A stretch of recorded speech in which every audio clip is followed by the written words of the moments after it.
Hello friends, कैसे हैं आप सब। लास्ट वीक थोड़ी काम आ गया था, इस वजह से हम वीडियो नहीं बना पाए हैं और हमने प्रॉमिस किया था कि इस वीक अपनी वीडियो बनाएंगे। 10 सितंबर है, स्काई मैथ सीरीज में आज हम बायोलॉजी की क्लास ले रहे हैं। आधा चैप्टर जो प्लांट टिश्यू के बारे में हम लोग लास्ट क्लास में पढ़ चुके हैं, आज हम लोग अपना नया टॉपिक शुरू कर रहे हैं, एनिमल टिश्यू। एनिमल्स जो होते हैं यूनिसेलुलर और मल्टी सेलुलर। यूनिसेलुलर मतलब जो एक सेल से बना है, एक कोशिकाएं जानवर जो होते हैं, और मल्टी सेलुलर जो बहुकोशिकाएं जो जानवर होते हैं। ठीक है। एंड जानवर चाहे यूनिसेलुलर हो या मल्टी सेलुलर, वो अपने जीवन में कई सारे जरूरी कार्य करता रहता है, जिन्हें हम बोलते हैं performs the whittle function. Whittle function अनिवार्य कार्य, जो अनिवार्य है उसके जीवन को चलाने के लिए, वो कार्य वो जिंदगी भर करता है। जैसे कि रेस्पिरेशन, सांस लेना, रेस्पिरेशन का ऑक्सीजन का और कार्बन डाइऑक्साइड को आदान प्रदान जो करने का प्रोसेस होता है वो। इंजेक्शन, इंजेक्शन का मतलब होता है कोई भी चीज अपने अंदर डालना, जैसे कि जो हम खाना खाते हैं वो इंजेक्शन होता है। एक्सक्रीशन, अपने शरीर से वेस्ट प्रोडक्ट को निकालना एक्सक्रीशन कहलाता है। रिप्रोडक्शन, आप सभी जानते हैं, अपने ही जैसे जीव को जन्म देना रिप्रोडक्शन कहलाता है। तो ये जो कार्य होते हैं हमारे जीवन में बहुत ज़रूरी होते हैं, इनके बिना जीवन असंभव है। इस तरह के कार्य करने के लिए हमारे शरीर में अलग अलग प्रकार के ऊतक, जिसे हम इंग्लिश में टिश्यू बोलते हैं, ऊतक होते हैं। क्या बोलते हैं? टिश्यू। टिश्यू को हिंदी में क्या बोलते हैं? ऊतक। ठीक है। हर टिश्यू का अपना एक अलग कार्य होता है। जैसे कि टिश्यूज को उनके काम के और उनकी लोकेशन के बेसिस पे 4 हिस्सों में डिवाइड किया गया है। पहला आता है epithelial tissue, muscular tissue, connective tissue and nervous tissue. Epithelial tissue को इंग्लिश हिंदी में बोलते हैं अपकलट ऊतक, मस्कुलर मांसपेशी ऊतक, कनेक्टिव संयोजी ऊतक, नर्वस तंत्रिका ऊतक। तो ये 4 तरह के हमारे टिश्यूज होते हैं जो कि एनिमल टिश्यूज में पाए जाते हैं। एपिथेलियल टिश्यू जो है, आज हम अपना एपिथेलियल टिश्यू कंप्लीट करेंगे। एपिथेलियल टिश्यू को हम लोग कह सकते हैं, ये हमारी लाइनिंग होती है। क्या है? ये एक तरह की लाइनिंग मान लीजिए। ये जो करती है, इसका जो वर्ड है एपी और थीलियल, दो अलग अलग शब्दों से मिलकर बना है, एपी और थीलियल। एपिथेलियल वर्ड का मतलब होता है किसी और के ऊपर निर्भर होकर अपना जीवन चलाना। ठीक है। तो ये जो टिश्यूज होते हैं ये grow on other tissues, grow on other tissues. अब आप कहेंगे कि ये टिश्यूज दूसरों पे टिश्यू पे कैसे करते हैं? ये होता है इनके आकार की वजह से।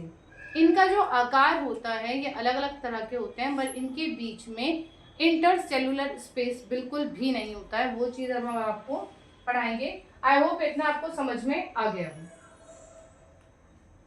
पढ़ने वाले हैं आज की क्लास में हम लोग जो टॉपिक लेंगे वो है एपिथेलियल टिश्यू। एपिथेलियल टिश्यू में आपको बता दूं, अपकला ऊतक। अपकला ऊतक, अपकला ऊतक क्या होता है? एपिथेलियल टिश्यू क्या होता है? ये जो मान लीजिए आपकी जो कवरिंग दिख रही है ना आपकी बॉडी पे, आपकी इनर ऑर्गन्स के ऊपर जो कवरिंग होती है वो एपिथेलियल टिश्यू से बनी होती है। इसका काम सबसे पहला होता है, ये होते हैं प्रोटेक्टिव टिश्यू। क्या होते हैं ये? Protective tissue. I hope protective का मतलब सब सभी को पता हो। प्रोटेक्टिव मतलब जो रक्षा करे, ऐसा टिश्यू जो किसी भी चीज की रक्षा करे। Second, these are the simplest tissues.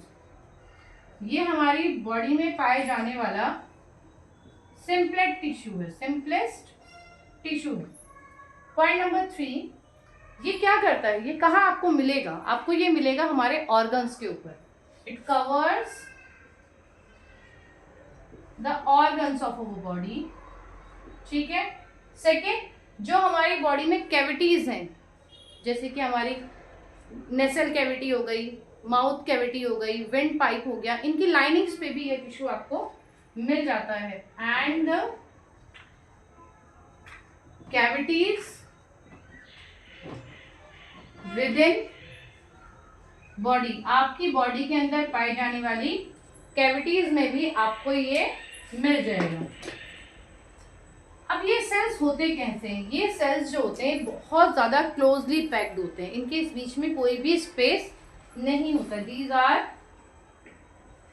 Closely packed, इनके बीच में कोई भी स्पेस नहीं होगा, कोई भी जगह खाली नहीं होती है इनके बीच में। नेक्स्ट पार्ट है, इनके बीच एक लाइन आ गई है यहाँ पे, आप इसको समझने की कोशिश कीजिएगा। Blood circulation, blood circulation is absent.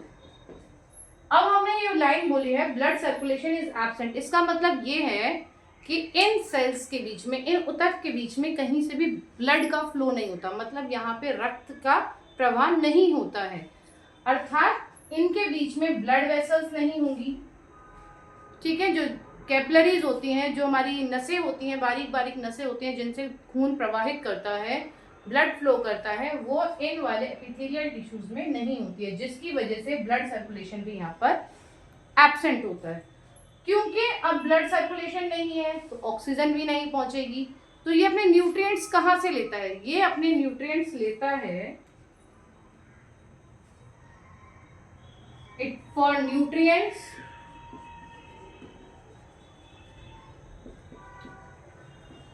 it depends on connective tissue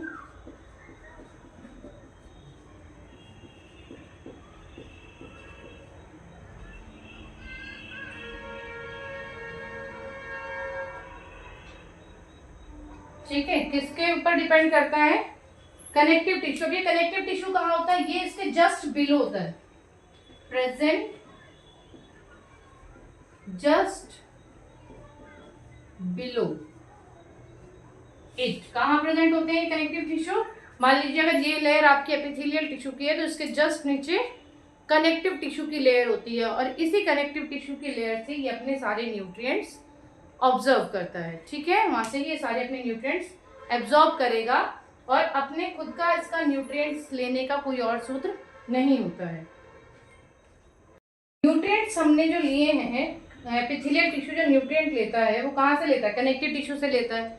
but इनके दोनों के बीच में जो दो लेयर्स बनी हमारी एपिथेलियल टिश्यू और कनेक्टिव टिश्यू के बीच में, उस जंक्शन को जो बोलते हैं वो होता है बेसमेंट मेम्ब्रेन। क्या बोलते हैं उसको? Basement membrane. और ये मेम्ब्रेन दो अलग अलग चीजों से मिलकर बनती है। पहला म्यूकोपॉलीसैकेराइड्स, क्या है? म्यूकोपॉलीसैकेराइड्स। और दूसरा है कोलेजन फाइबर। क्या है दूसरा? Collagen fibre. तो एक बार हम एपिथेलियल टिश्यू को पूरा रिपीट कर लेते हैं। एपिथेलियल टिश्यूज जो होते हैं प्रोटेक्टिव टिश्यू होते हैं, ये हमारी रक्षा करने वाले होते हैं। ये सिंपलेस्ट टिश्यू होते हैं। कहाँ पाए जाते हैं? हमारे ऑर्गन्स के कवर होते हैं, कैविटीज पे पाए जाते हैं। कैविटीज जो होती हैं उसके विद इन पाए जाते हैं, अंदर लाइनिंग में पाए जाते हैं। ये बहुत क्लोजली पैक्ड होते हैं। ब्लड सर्कुलेशन इनमें एब्सेंट होता है। क्यों? क्योंकि वहाँ पे कोई ब्लड वेसल नहीं हो गई, वहाँ पे कोई कैपिलरी नहीं होगी, कोई लिम्फ वेसल नहीं होगी, कुछ नहीं होता, इसी वजह से ब्लड सर्कुलेशन एब्सेंट होता है। For nutrients it depends upon the connective tissue present just below the it. जो हमारा न्यूट्रिएंट्स के लिए किस पे डिपेंड करता है? ये कनेक्टिव टिश्यू पे। ये एपिथेलियल टिश्यू है, ये कनेक्टिव टिश्यू है, इसके ऊपर ये डायरेक्टली डिपेंड करता है अपने न्यूट्रिएंट्स के लिए। और इनके बीच का जो जंक्शन है, जो ये पॉइंट है कनेक्टिविटी का, इसको हम बोलते हैं बेसमेंट मेम्ब्रेन, जो कि बनी होती है म्यूकोपॉलीसैकेराइड्स और कोलेजन फाइबर्स से। I hope that much is clear. करते हैं एपिथेलियल टिश्यू के प्रकार की, types of epithelial tissue. Epithelial tissue 3 प्रकार के होते हैं। उसमें से पहला है स्क्वेमस एपिथेलियल टिश्यू, शल की उपकला ऊतक।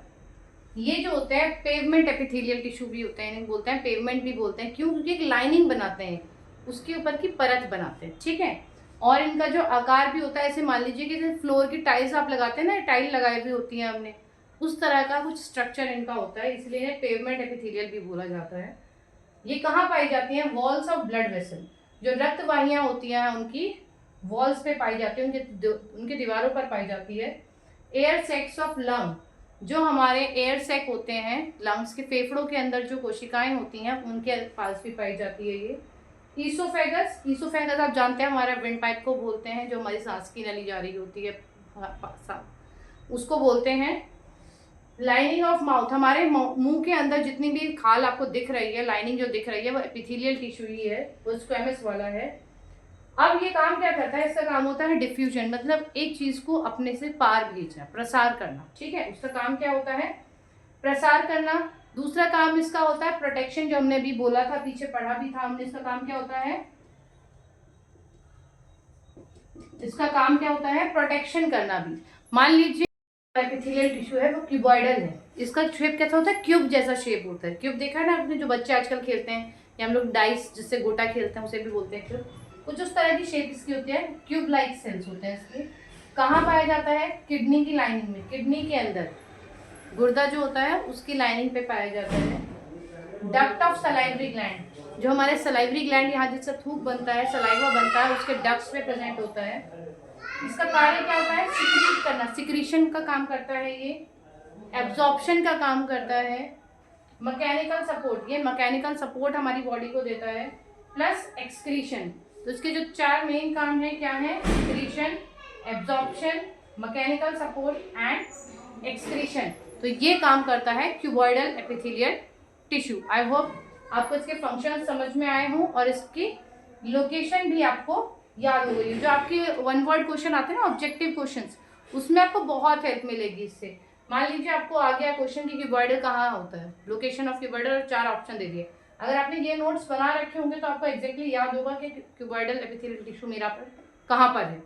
ठीक है, मान लीजिए 4 फंक्शन के अलावा कोई और फंक्शन वहां दे दिया और आपसे बोला कि क्यूबॉइडल का फंक्शन इसमें से कौन सा नहीं है, तो आपको अगर ये 4 फंक्शन पता है तो आप एग्जैक्टली वहां मार्क कर सकते हैं कि यस ये मेरा क्यूबॉइडल का फंक्शन नहीं है।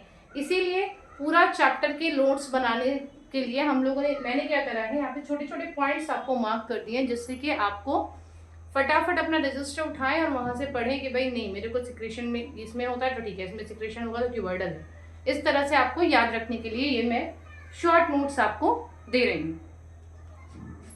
टाइप जो हमारा एपिथेलियल टिश्यू का होता है वो कॉलमनर होता है। मतलब कॉलम का मतलब होता है जैसे लंबे लंबे पाइप जैसे ये होते हैं, लंबे सिलेंडर फॉर्म में होते हैं। कहाँ पाए जाते हैं? Inner lining of intestine. ये कहाँ पाए जाते हैं? इनर लाइनिंग ऑफ इंटेस्टाइन में पाए जाते हैं। इनका काम क्या होता है? सिक्रीशन और एब्जॉर्प्शन। कोई चीज़ अगर इन्हें सिक्रीट करनी है, बॉडी में से ब्लड में से इधर उधर डालनी है तो वो सिक्रीट करने का, प्लस अगर कोई चीज़ ज़रूरी है इनके लिए तो उसको एब्जॉर्ब करने का ये काम करते हैं। तो आज की क्लास में सिर्फ इतना ही। नेक्स्ट क्लास में हम लोग मस्कुलर टिश्यू, कनेक्टिव टिश्यू और नर्वस टिश्यू कंप्लीट करेंगे।